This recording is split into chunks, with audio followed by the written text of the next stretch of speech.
చూసుకొని ఆ లేఖనములు బట్టి మనము ఆరాధిద్దాం. అసలు దేవుడిని ఎందుకు ఆరాధించాలి, దేవుడు ఏమై ఉన్నాడు, మనమేమై ఉన్నాము, మనము ఆరాధించడానికి కారణం ఏమిటి అనేది చూసుకొని మనము దేవుణ్ణి ఆరాధిద్దాం. ఆత్మతో, సత్యంతో, హృదయంతో మనము ఆరాధిద్దాం. ఈ సమయంలో కీర్తనలు 103వ కీర్తన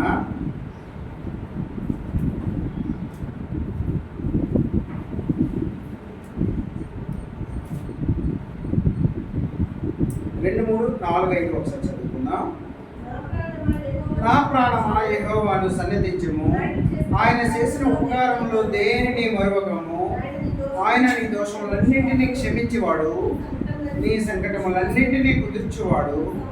సమాధిలో నుండి నీ ప్రాణమును విమోచించుచున్నాడు, కరుణా కటాక్షంలో నీకు కిరీటముగా ఉంచుచున్నాడు. పక్షిరాజు యవనం వలె నీ యవనం కొత్తదగును, మేలుడితో నీవు తృప్తిపరుచుచున్నాడు. చాలు, చిన్న ప్రార్థన చేసుకుని. దేవా యేసయ్యా వందనాలు. గొప్ప దేవుడా, సంక్షేమ ప్రేమమైన రక్షణ ప్రభా మమ్మల్ని జ్ఞాపకం చేసుకుని దేవా లేఖనం చూసుకుని ఆ లేఖనంలో ప్రకారంగా ప్రభా మేము ఆరాధన చేయడం కోసం ప్రభా నేను ఏ మాటలు వస్తున్నావు మాట దయచేయండి దేవా. దేవా నాయన జ్ఞానాన్ని బట్టి అయినా ప్రభా జ్ఞానంతో ఇవ్వండి దేవా. అయినా ఏ మాటలు వస్తున్నావు మాట దయచేయండి ప్రభా. అయినా ఏ జ్ఞానం నేను ప్రభా నాయన మీరు మా మధ్యలో నడిపించండి. మీ బిడ్డలకి ప్రభా దీవించండి, ఆశీర్వదించండి. ఆ మాటలు అన్వయించుకొని జ్ఞానాన్ని దయచేయండి. మీరు మా మధ్యలో ఉండి చివరి వరకు నడిపించమని మహిమగంత ప్రభావాలు మీకే చెందాలనేసి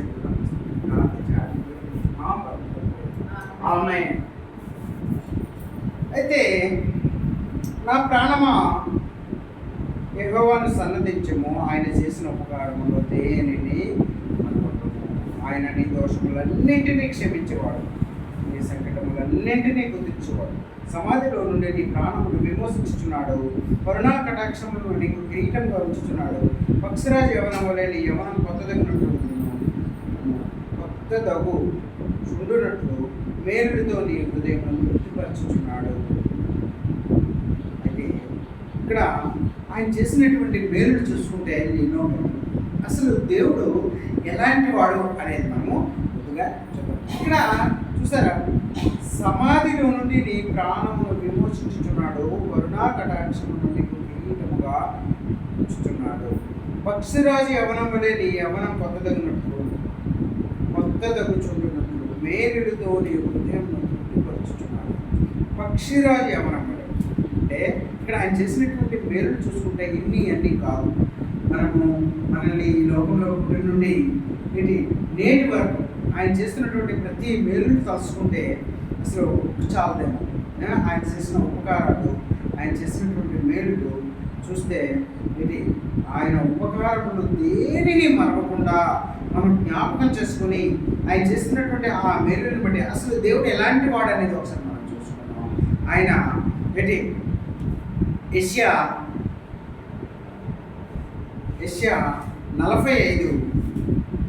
45 అధ్యాయం 11, 12 వచ్చిన చదువుకున్నాం. 45, 11. ఇశ్రాయేలు పరిశుద్ధ దేవుడకు సృష్టికర్త అయిన యెహోవా ఈ మాట సెలవిచ్చుచున్నాడు, రాగల వాటిని గురించి నన్ను అడుగుదురా, నా కుమారుని గురించి నా హస్తకార్యమును గురించి నాకే ఆజ్ఞాపిద్దురా. భూమిని కలుగు చేసిన వాడును నేనే, దాని మీద ఉన్న నరులను నేనే సృష్టించదని. నా చేతులు ఆకాశమును విశాలపరిచెను, వాటి సర్వ సమూహమునకు నేను ఆజ్ఞయించితిని. చాలు.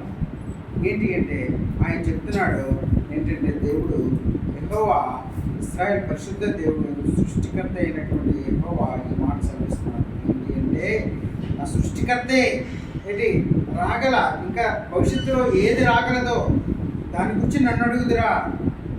నా కుమారుని గురించి, నా హస్తకార్యముని గురించి నాకే ఆజ్ఞాపిద్దురా. అంటే ఏమంటాడంటే ఆయన చేసినటువంటి హస్తకార్యములు ఎలాంటివంటే భూమిని కలుగు చేసిన వాడు నేనే. ఈ భూమిని ఒకప్పుడు శూన్యంలో ఉండగా ఆ శూన్యంలో భూమిని ఏర్పాటు చేయాలనే ఉద్దేశంతో ఒక గుండ్రని బంతి వలె, ఒక ఒక భూమిని ఏర్పాటు చేసినటువంటి వాడును నేనే, కలుగు చేసిన వాడు నేనే. దాని మీద ఉన్నటువంటి నరులను అంటే నిన్ను నన్ను ఈ సర్వ సృష్టిలో ఉన్నటువంటి ప్రతి నరులను సృజించిన వాడును నేనే. నా చేతులు ఆకాశమును విశాలపరచను, వాటిని సర్వ సమూహమును నేను ఆజ్ఞయించితిని. వాటన్నిటినీ ఆజ్ఞ ఇవ్వగా అవన్నీ ఏర్పడ్డాయి. చూసారా, అంటే ఎలా చెప్తున్నాడు దేవుడు అంటే ఈ సృష్టి అంతటినీ ఏర్పాటు చేసిన వాడు నేనే. ఆయనే స్వయంగా చెప్తున్నాడు. అంటే సృష్టికర్త అయినటువంటి దేవుడిని మనము ఆరాధించగలుగుతున్నాం. ఈ సృష్టికి మూల పురుషుడు. ఈ సృష్టి అంతటినీ అసలు శూన్యంలో ఏమీ లేకపోగా ఆ శూన్యం పైన అంత జలమయమై ఉండగా ఆ జలముల మధ్యన ఒక భూమిని ఏర్పాటు చేసినటువంటి దేవుడు నేనే. భూమిని, ఆకాశాన్ని, ఈ సృష్టిని, నిన్ను నన్ను అందరినీ సృష్టించినటువంటి వాడును నేనే. చూసారు ఎంత అంటే ఈ సృష్టి అంతటి సృష్టించినటువంటి ఆ దేవుడిని మనం ఈ దినము ఆరాధిస్తాం. ఇంకా ఇంకో దగ్గర చెప్తాడు దేవుడు, ఇర్మియా 10:12 చూసుకున్నప్పుడు 10వ అధ్యాయము 12వ వచనం, ఆయన తన బలము చేత భూమిని సృష్టించెను, తన జ్ఞానము చేత ప్రపంచమును స్థాపించెను, తన ప్రజ్ఞ చేత ఆకాశమును విశాలపరచెను. ఆయన ఆజ్ఞవగా జలరాశులు ఆకాశ మండలంలో పుట్టును, భూమి అంత భాగంలో నుండి ఆయన ఆవిరి ఎక్కచేయును, వర్షము కలుగునట్లుగా ఆయన మెరుపులు పుట్టించెను, తన ధనాగారము నుండి గాలిని చాలు. అసలు ఎంత గొప్ప సృష్టిని సృష్టించినటువంటి ఆ సృష్టికర్త ఎంత జ్ఞానవంతుడంది మనం ఆలోచిస్తే ఆ జ్ఞానము మామూలు అయినటువంటి జ్ఞానం అనేది అంత గొప్ప జ్ఞానవంతుడు. అంటే ఒక డిజైన్ ఉందంటే ఒక డిజైనర్ కూడా ఉంటాడు. ఇది ఒక డిజైన్. అంటే ఎలాంటి డిజైన్ అంటే ఆ డిజైన్ సూర్యుడు, ఒక నక్షత్రాలు, ఆ నక్షత్రాల చుట్టూ కొన్ని గ్రహాలు, ఆ గ్రహాల చుట్టూ కూడా కొన్ని ఉపగ్రహాలు తిరుగుతున్నాయి. అది అద్భుతమైనటువంటి సృష్టి అనమాట. అది ఇప్పుడు భూమి ఒక గ్రహము, అలాంటి 9 గ్రహాలని, ఇంకా చాలా గ్రహాలు ఉన్నాయంట కానీ 9 గ్రహాలు లెక్కలోకి తీసుకున్నారు. ఈ 9 కూడా సూర్యుని చుట్టూ తిరుగుతూ ఉన్నాయి. ఈ సూర్యుని చుట్టూ తిరుగుతూ ఉండడమే కాకుండా ఈ గ్రహాల చుట్టూ ఉపగ్రహాలు తిరుగుతున్నాయి. మనకు ఉపగ్రహం ఏంటంటే చంద్రుడు మన భూమి చుట్టూ తిరుగుతూ ఉన్నాడు. అంటే ఇది ఎంత గొప్ప డిజైన్ అంటే ఆ డిజైనర్కి ఇంకే మామూలు సామాన్య మానవుడు ఈ డిజైన్ అనేది చేయలేడు. ఒక సృష్టికర్త అయినటువంటి దేవుడు మాత్రమే చేయగలడు. కాబట్టి ఆ దేవుడిని నేనే, వీటన్నిటిని నేను ఎంత ఏర్పాటు చేశానని దేవుడు చెప్తున్నాడంటే అది అంత గొప్ప దేవుడిని, ఈ సృష్టి అంతటి సృష్టించినటువంటి ఆ దేవుడిని మనం ఈ దినం ఆరాధించగలుగుతాం. ఆయన ఆరాధనకు అర్హుడు. ఎందుకంటే ఈ భూమి మీద ఉన్నటువంటి ఇంత గొప్ప సృష్టిని సృష్టించినటువంటి సామాన్య మానవుడికి అది జరిగే పని కాదు. మానవుడు చాలా తెలివైనలే కానీ ఆ తెలివితేటలు అనేవి ఒక దేవుడిస్తేనే వచ్చాయి తప్ప ఇంకా ఇంకెక్కడ తెలివనేది లేదు. దేవుని దగ్గర ఉన్నటువంటి ఆ తెలివిని దేవుడిస్తే కానీ ఆ తెలివితేటలు అనేవి ఎవరికి రాదు. ఇంత గొప్ప ఈ సృష్టిని సృష్టించినటువంటి ఆ సృష్టికర్తను మనం ఈ దినము ఆరాధించగలుగుతున్నాం. ఆ గొప్ప సృష్టికర్తను యోబులో కూడా చెప్తారు ఏంటంటే యోబు 26లో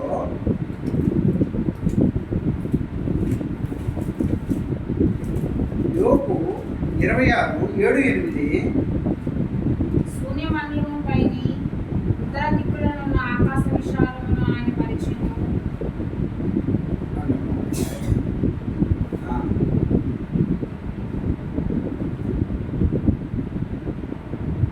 యోబు 26:7-8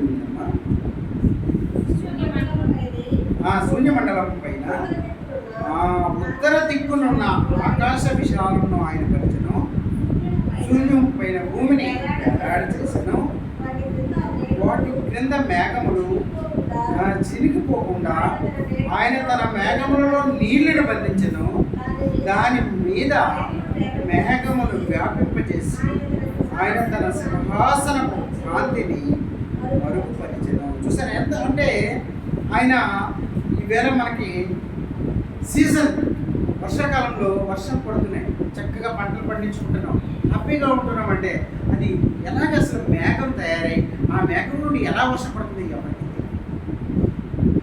నాకు తెలిసినట్టుగా 1988 అనుకుంటాను, 87లో వర్షాలు లేవు, చాలా అసలు వర్షాలు లేనప్పుడు ఇది మా ఊర్లో ఒక పెద్ద చెరువు ఉంది. ఆ చెరువు గడ్డ దగ్గరికి వెళ్ళి యజ్ఞాలు ఏమో చేశారు, చాలా దగ్గర చేశారు. అప్పుడు పరిపాలిస్తున్నటువంటి ప్రభుత్వం చంద్రబాబు నాయుడు ఏం చేశాడంటే ఏదో ఎక్కడో మేఘాలను పుట్టించి మేఘాల ద్వారా వర్షం పుట్టిస్తామని చేయించారు. అది ఆ ప్రాంతానికి పడేటట్లు చేశారు. అదేంటంటే అయోడైడ్ ఏదో పొగనిచ్చేసి పంపించారు. అది ఆ క్షణంలోనే మేఘంగా తయారై వర్షం పడ్డది. కానీ తర్వాత స్టేట్మెంట్ ఏంటంటే మనకి పడినటువంటి వర్షం కంటే ఖర్చు అయినటువంటి డబ్బులు కొన్ని కోట్ల రూపాయలు ఖర్చు అయిపోయాయి కాబట్టి మనం కృత్రిమైనటువంటి వర్షాలు పడించడం మన వల్ల కాదు స్టేట్మెంట్ ఇచ్చారు. అంటే ఎవరి వల్ల కూడా అయితే పడించవచ్చు ఏమో ఆ ప్రాంతంలో, కానీ అవి సామాన్యమైనటువంటి వర్షాలు అవి కావు. దాన్ని అలాగే పుట్టించడం వలన, అలాగే పడించడం వలన ఆ చిన్న ప్రాంతాలకు మాత్రమే దేవుడు ఈ మొత్తం ఈ భూభాగంలో ప్రతి సీజన్గా ఆ సీజన్ ప్రకారంగా వర్షాలు ఇస్తున్నాడు.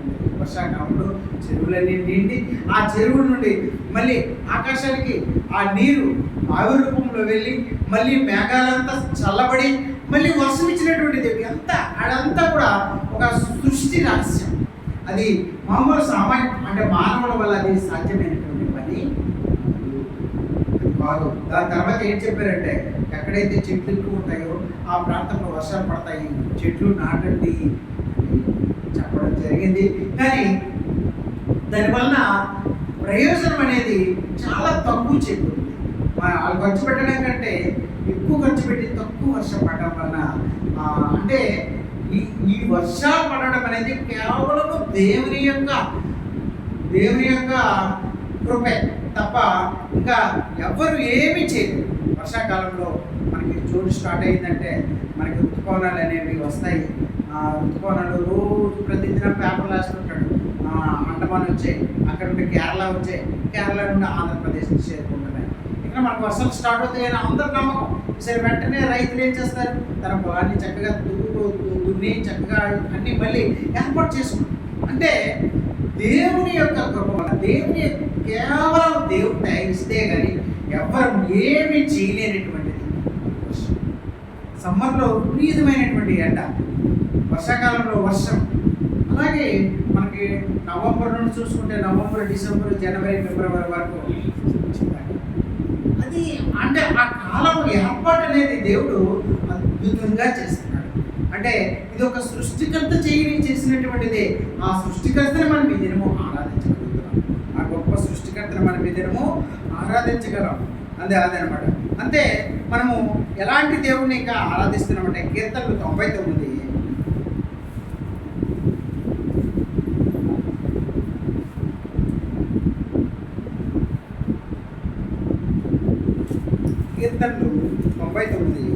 9 మన దేవుడైన యెహోవా పరిశుద్ధుడు, మన దేవుడైన యెహోవా గణపరచుడి, ఆయన పరిశుద్ధ పర్వతము ఎదుట సాగిలిపడి.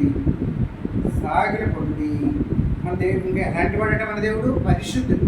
ఇది అంత గొప్ప దేవుడు. మరి మనం చూసుకుంటే మనం ఎలాంటి వాళ్ళం, మనం ఎలాంటి వాళ్ళము, మన బ్రతుకులు ఎలాంటివి, మనం ఎలాంటి వాళ్ళం అనేది ఒకసారి చూసుకుంటాం. యోహాను సువార్త చూసుకొని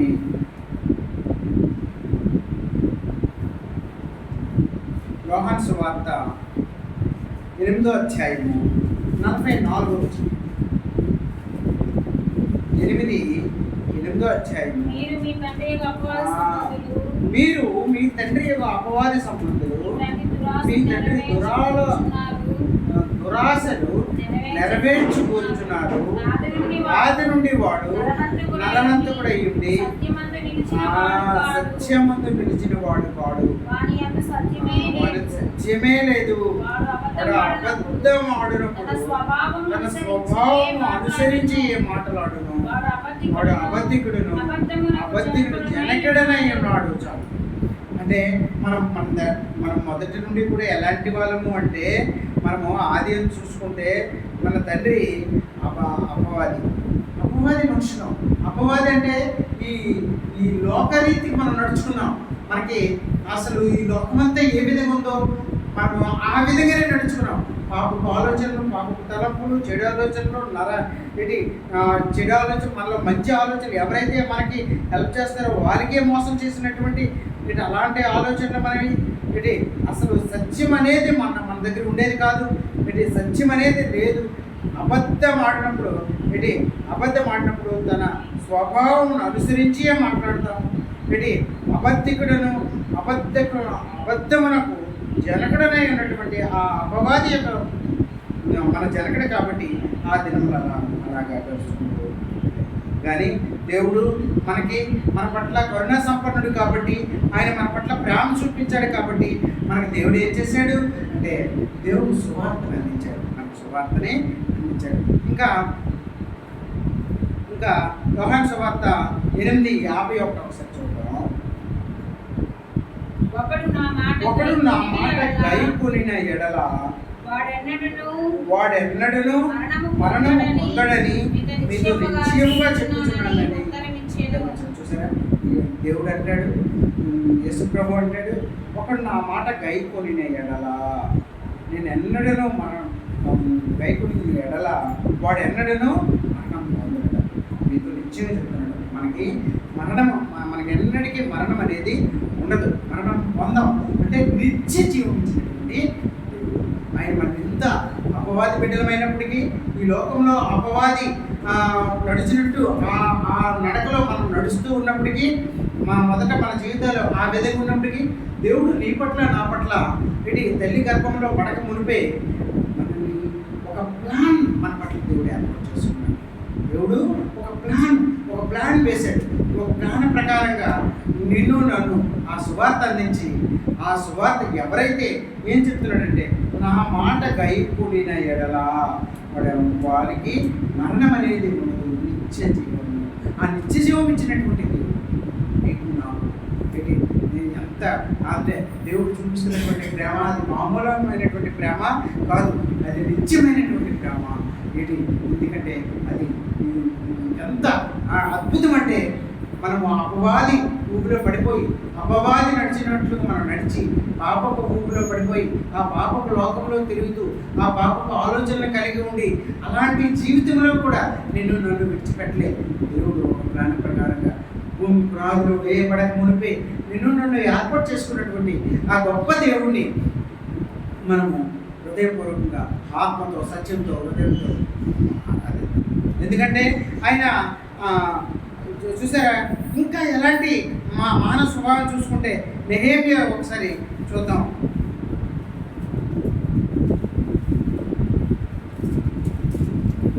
నెహెమ్యా 9వ అధ్యాయం 18వ వచనం. వారు ఒక కోత దూడను చేసుకుని ఐగుప్తులో నుండి మమ్మల్ని రప్పించిన దేవుడు ఇదే అని చెప్పి విసుగు పుట్టించాడు. చూసారా, యెహోవా దేవుడు మోషేని ఏర్పాటు చేసుకుని మోషేని పంపించి ఐగుప్తులో ఉన్నటువంటి ఆ రాజుతో మాట్లాడించి ఎన్నో అద్భుత కార్యములు చేసి ఐగుప్తు ప్రజలందరినీ తీసుకుని వచ్చి ఆ ఎర్ర సముద్రాన్ని 2 పాయలుగా చేసి ఆ ఎండి నేలలో నడిపించి ఇవన్నీ చూసినటువంటి ఆ ప్రజలు వాళ్ళు ఏమంటున్నారంటే, వారు ఒక పోత దూడను చేసుకున్నారట. చేసుకుని ఐగుప్తులో నుండి మమ్మల్ని రప్పించినటువంటి దేవుడు ఇదే అని చెప్పి దేవునికి బహు విసుగు. సరే, ఎంత అంటే పోనీ నీవు నేను అనుకోండి, బైబిల్ చదివాం, బైబిల్ ప్రకారం ఫాలో అయ్యాం, లేదంటే మనము ఈ గూగుల్లో కొట్టాం, లేకపోతే ఏదో తెలుసుకున్నాం. అది వాళ్ళు స్వయంగా అది దేవుడు చేసినటువంటి ఆ క్రియను చూస్తున్నారు. వాళ్ళు చూసినటువంటి వాళ్ళు ఏం చేశారంటే, వాళ్ళు బంగారంతో ఒక దూడను తయారు చేసి ఆ దూడను పూజ చేస్తున్నారు. ఇదే మనకి ఐగుప్తు నుండి తీసుకొని వచ్చింది, ఇదే ఆ ఎర్ర సముద్రాన్ని 2 పాయలుగా చేర్చింది, ఇదే మనల్ని నడిపించింది అని చెప్పి ఆ దూడను పూజ చేస్తున్నారంటే దేవుడు ఎంతో బాధపడ్డాడట. ఎంతో విసిగి చెందాడు, చాలా బాధపడుతూ వచ్చాడు. అలాంటి అంటే స్వభావం అంతే. చూసి కూడా చూసి ఇది జరిగింది అని విని మనము ఇంకా పాపం చేస్తున్నాం. ఇది పాపం చేసిన వాళ్ళం వేరే విషయం, అని తెలిసి కావాలని పాపం చేసిన వాళ్ళం మన మానవ స్వభావం. మనం అంటే మనం కాదు, మానవ స్వభావం. ఎందుకంటే ఆది ఎందుకు కూడా అదే జరిగింది కదా. ఆదాము అవ్వ దేవుని సన్నిధిలో ఉండేవారు, దేవుని మాట వెనుక దేవుడు ఏం చెప్పాడో అది చేయక వాళ్ళు పాపం చేస్తూ వచ్చారు. అందుకే దేవుడు ఆ ఏదెన్ తోట నుండి వాళ్ళని బయటకు పంపించేసాడు. ఆ గచ్చు పదులు ఆ ముళ్ళు పదులు అక్కడ బాగు చేసుకుంటూ, ఆ పంటలు పండించుకుంటూ, వాటిని తింటూ, ఇంకా వాళ్ళ చెమట మీద వాళ్ళ చెమట ఉంచుకుంటూ, వాళ్ళ కష్టం మీద వాళ్ళు బ్రతుకుతూ వచ్చారు. అంటే మన స్వభావం ఎలాంటిది అంటే, మనకి మంచిగా చక్కగా ఎవరు చూసినా ఇక్కడ మనము ఏదో ఒకటి చేసినటువంటి ఎంత దేవుడు ఎంత మన పట్ల ఎంత కృప చూపించాడు, ఎంత ప్రేమ చూపించాడు. అంతెందుకు యేసు ప్రభు ఈ లోకానికి వచ్చిన తర్వాత ఆ 12 మంది శిష్యుల్లో ఒక శిష్యుడు తను దేవుడు అంటే యేసు ప్రభు ఎంత చక్కగా 12 మంది శిష్యులను అన్నీ బోధిస్తూ ఉన్నాడు, అన్నీ చెప్తూ ఉన్నాడు. కానీ ఆ 12 మందిలో ఒకటి స్వభావం ఎలాంటి స్వభావం అంటే, తన డబ్బులకేదో ఆశపడి యేసు ప్రభుని రోమా ప్రభుత్వం వారిని అప్పచెప్పించినటువంటి సిలువ అంటే సిలువ కార్యమని యేసు ప్రభువుకు తెలుసు, అప్పచెప్పుతారని తెలుసు. తీసుకువెళ్ళి అతను చేయనటువంటి నేరానికి కలువరిశిలలో సిలువ వేసి ఆ చివరి రక్తపడి వరకు నీ కొరకు నా కొరకు కాలుస్తాడని విషయం యేసు ప్రభువుకు తెలుసు.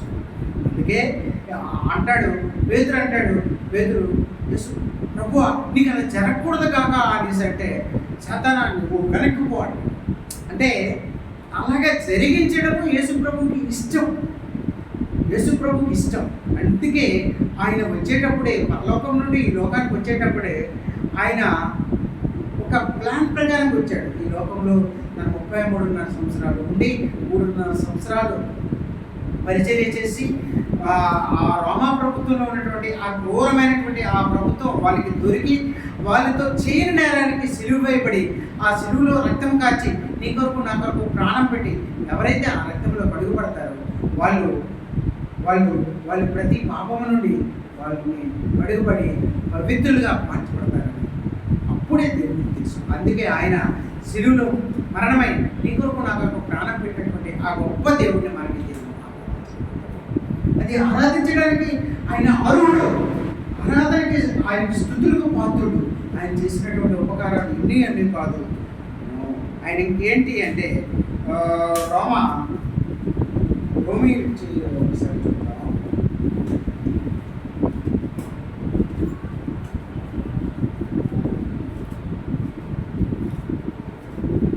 రోమా 6:23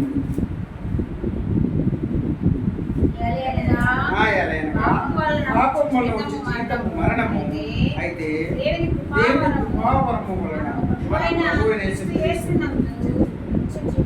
ఎలాగా మనము పాపపు స్వభావంలో ఉన్నటువంటి ఆ పాపము వలన మనకేమవుతుందంటే మనము మరణానికి ఏంటి. అయితే దేవుని కృపావరము వలన మన ప్రభు అయిన యేసుక్రీస్తును నిత్య జీవము ఆయనతో పాటు సదాకాలం ఉండడానికి ఆయన మనల్ని ఏర్పాటు చేసుకున్నాడు. నేను చెప్తున్నాడు, నేను మీకన్నా ముందు వెళ్ళి స్థలం ఏర్పాటు చేస్తున్నాను, మీకు అక్కడ ఇంకో గృహాన్ని ఏర్పాటు చేస్తాను, నాతో పాటు మీరు సదాకాలం నిత్య జీవం మీరు ఉండేటట్టుగా నేను ఏర్పాటు చేస్తానని ఆయన మనకన్నా ముందు వెళ్ళి మనకి ఆ ఏర్పాట్లన్నీ చేస్తున్నటువంటి దేవుడు. అలాంటి గొప్ప దేవుడిని అంటే నిత్య జీవం ఇచ్చినటువంటి ఆ దేవుడిని మనము దినము ఆరాధిస్తున్నాం. అలాగే హెబ్రీయులకు రాసినటువంటి పత్రికను చూసుకున్నప్పుడు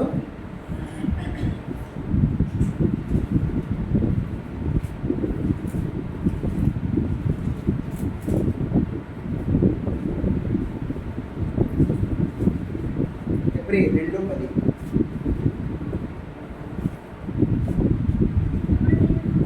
ఎవని నిమిత్తము సమస్తము ఉన్నావో, ఎవరి వలన సమస్తమును కలుగుతున్నావో, ఆయన అనేకులైన కుమారులను మహిమకు తెచ్చుచుండగా వారి రక్షణకర్తను శ్రమల ద్వారా సంపూర్ణంగా చేయట ఏంటి. అయితే ఆయన రక్షణకర్త, మనకి రక్షణ ఇచ్చినటువంటి నీ కొరకు నా కొరకై ఏంటి ప్రాణం పెట్టి ఏంటి మనకి ఆ పాపం నుండి విడిపించి మనకి ప్రతి పాపం కడిగి మన పవిత్రుడిగా చేసి ఏంటి రక్షణ ఇచ్చినటువంటి ఆ దేవుడిని మనకి దినము ఆరాధిస్తున్నాం అన్నమాట. అయితే ఇంకా 1 పేతురు 2:24-25.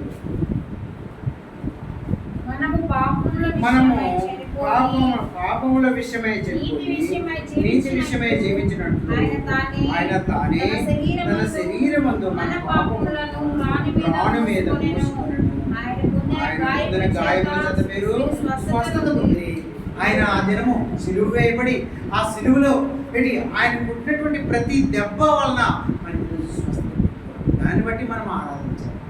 ఏంటి ఆయన ప్రతి దెబ్బ ఒక కొరడాతో పుట్టినప్పుడు ఆయన శరీరం అంతా కూడా దున్నవేయబడది.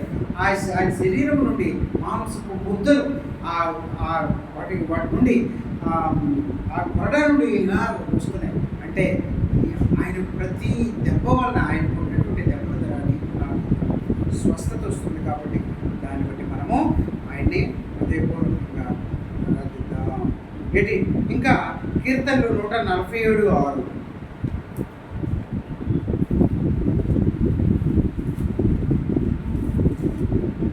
కీర్తనలు 147:6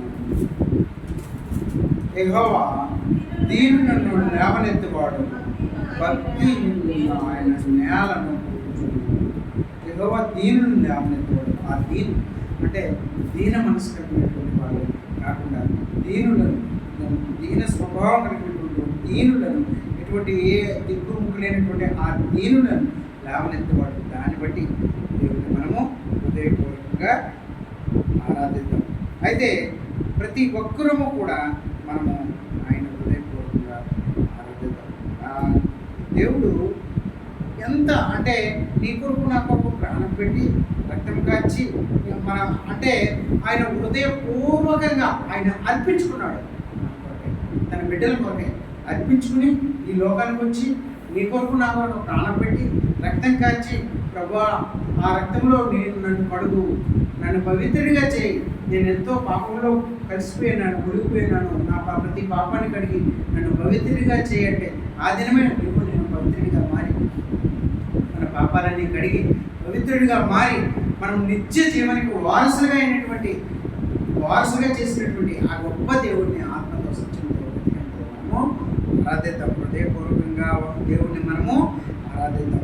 ఎందుకంటే ఆయన ఆరాధనకి అర్హుడు, స్తుతులకు పాత్రుడు. కాబట్టి ఆయన హృదయపూర్వకంగా మనము ఆరాధిద్దాం. ఆ గొప్ప దేవుడిని హృదయపూర్వకంగా మనము ఆరాధిద్దాం. ఆత్మతో సత్యంతో హృదయంతో మనము ఆరాధిద్దాం.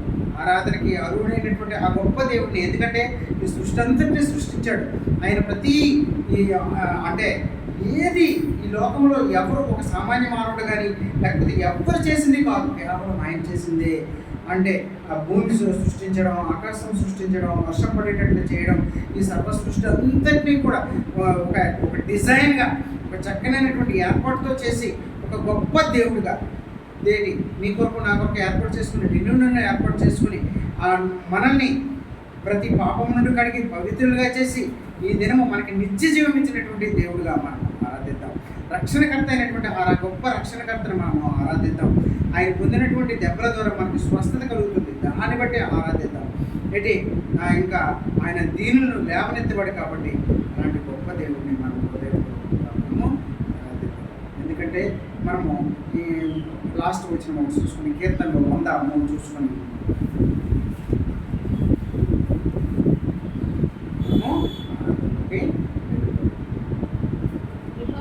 దేవుడని తెలుసుకోవాలి.